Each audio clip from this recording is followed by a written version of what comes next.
você está diante da vontade de Deus, porque Deus expressa a sua vontade soberana, vontade maravilhosa dele, através da sua palavra.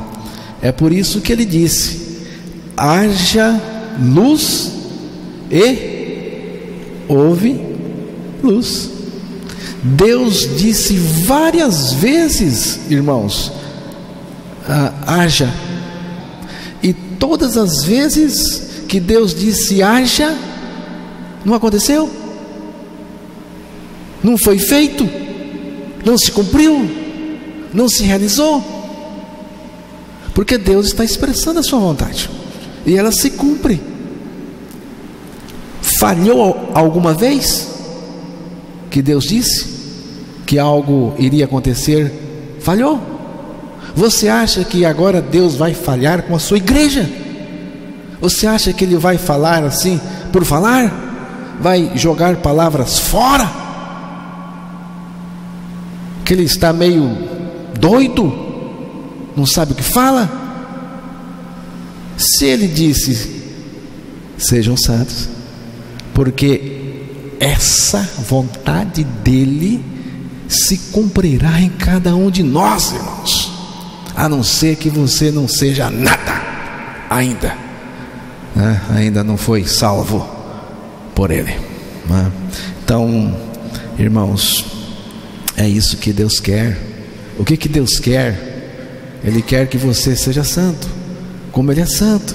Não é uma santidade sua, não é o padrão da sua santidade, não é a santidade que você inventou, não é aquilo que você pensa que é santidade, não é aquilo que você deixa de fazer. Não. Sede santo como eu sou santo. Qual é o padrão da santidade? É Ele mesmo.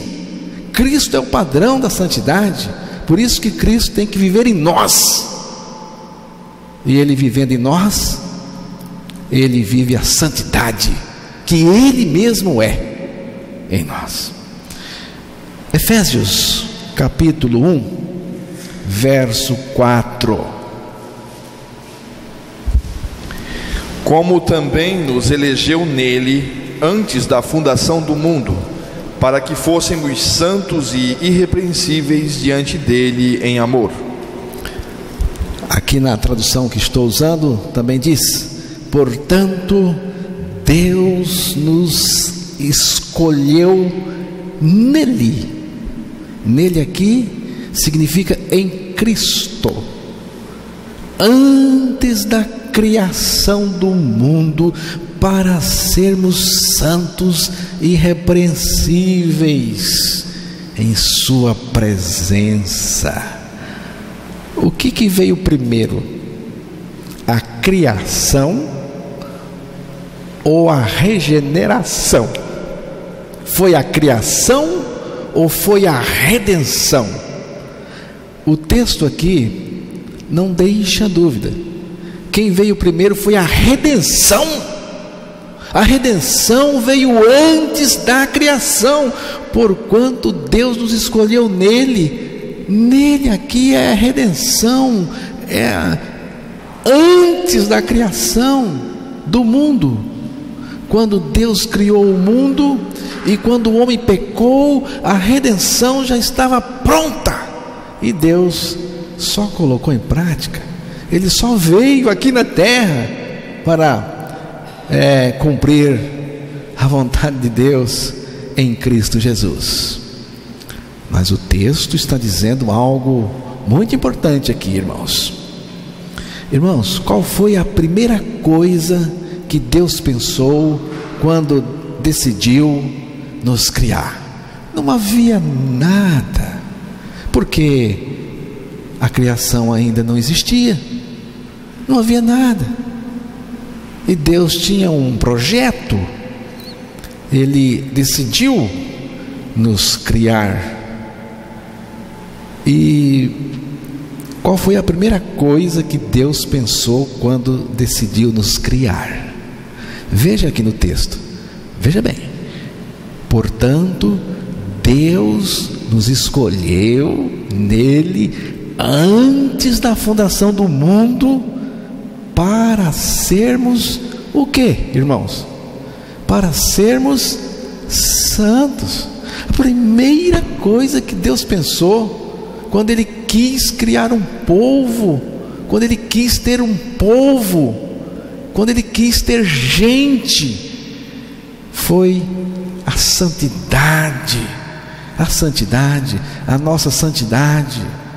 Deus não ordenou que fôssemos santos depois de nos criar, nem depois do pecado, irmãos. O pecado não iria impedir que a sua vontade de santidade se cumprisse em cada um de nós. O pecado não tem poder nenhum para impedir que Deus estabeleça a santidade em nossa vida, na vida daqueles que creem no Evangelho, né? Deus, Ele criou o universo, fantástico, mas é tudo matéria, e Deus não pretende ter comunhão com o universo, por mais sensacional que seja. Não. E aqui você vai entender por que Deus assim pensou. A primeira coisa que Ele pensou foi santidade. Você vai entender agora, não é? Deus também Ele não poderia desenvolver uma santidade total com os anjos, nem com os anjos. Essa comunhão que Deus almejava, não que Ele tivesse necessidade de comunhão, fique sabendo, Deus não precisa da sua comunhão. Se você não quer ter comunhão com Ele, Deus não vai ficar de bico, porque Ele não precisa, né? Mas Deus almejava uma comunhão, não que Ele precisasse, mas a comunhão que Deus almejava, porque Ele queria compartilhar comigo, com a gente, só seria possível se Ele criasse um ser o mais aproximado possível dele, senão Ele não poderia ter comunhão, porque Ele é santo. Ele teria que criar um ser o mais parecido possível com Ele. Por isso que Ele disse o seguinte: façamos o homem à nossa imagem e semelhança. E o homem foi criado à imagem e semelhança de Deus, portanto, preparado, equipado para receber a coisa mais preciosa, a vida de Deus nele, aquela vida que estava lá representada na árvore da vida. O homem foi criado, o anjo não foi criado equipado assim, nada foi, só o homem que foi criado assim, equipado para receber em si a vida de Deus. Então, com a vida de Deus nele, eu acho que é o que Paulo disse no texto de Efésios: Ele nos criou para sermos santos nele, em Cristo, a vida de Cristo em nós, o Senhor em nós, irmãos. Mas veio o pecado, você conhece a história, e agora no pecado ele não pode ser mais santo, porque no pecado não tem como ser santo. Mas Deus tem um meio. Romanos 6, verso 22. Mas agora, libertados do pecado e feitos servos de Deus, tendes o vosso fruto para a santificação e por fim a vida eterna. Vejam aqui: contudo, agora libertos do pecado E tendo sido transformados em servos de Deus, tendes o vosso fruto para a santificação e por fim a vida eterna, a vida de Deus. Aqui o texto fala de uma libertação do pecado. Como que Deus nos libertou do pecado? É morrendo para o pecado que nós somos separados dele. Essa é a maneira de Deus nos libertar do pecado, irmãos. Libertos do pecado, agora Deus pode colocar a vida perdida no Éden em você. Essa vida eterna que apareceu no texto, e por fim a vida eterna, não é quando você morrer fisicamente e for para a eternidade. Não é. É aqui e agora. É que quando Deus libertar você do pecado, quando você crer sua morte com Cristo naquela cruz, você vai ficar liberto do pecado, você vai ficar livre do pecado. É uma libertação total. Então você agora está em condições, Deus pode chegar e colocar em você a vida eterna, a vida de Deus, a vida de Cristo, a vida do Espírito, a vida espiritual. É tudo a mesma coisa, irmãos. E com a vida de Cristo em você, você é santo, você vai ter o fruto da santidade. Santos em Cristo, e Cristo nos santos, sendo a santidade neles e através deles. Irmãos, é sendo liberto do pecado que se pode chegar à vida eterna, ou ela vem para dentro de você. Agora, se você não foi liberto do pecado, não fique esperando que Deus vai colocar a vida dele em você. Por favor, não fique esperando. Deus não vai colocar a vida dele em cima de pecado. Se você tem pecado dentro de você, Deus não vai colocar a vida dele. Ele já preparou uma libertação para nos libertar do pecado. Assim Ele pode colocar a vida dele em nós, a vida eterna. Você não pode ter a vida eterna e o pecado ao mesmo tempo. Você não pode. Alguém poderá protestar dizendo: mas eu tenho a vida eterna e continuo pecando. Você não tem vida eterna coisa nenhuma. Você está enganado, você está iludido com a sua teologia, com a sua crença, seja lá o que for. Você não tem vida eterna. Deus não tem vida eterna para dar com o pecado para ninguém. Só pode ter vida eterna, a vida de Cristo, quem foi liberto do pecado. Só pode ser liberto do pecado quem morreu com Cristo na cruz. Se alguém está vivendo no pecado e diz que tem certeza de vida eterna, é mentira sua, é fixação, não é certeza. Você não experimenta a vida eterna coisa nenhuma, Então, irmãos, se Cristo vive em nós, eu pergunto: quanto de pecado deve ser admitido em nós ou cometido por nós, hein? Se Cristo vive em mim, quanto de pecado deve ser ou pode ser admitido ou cometido por nós?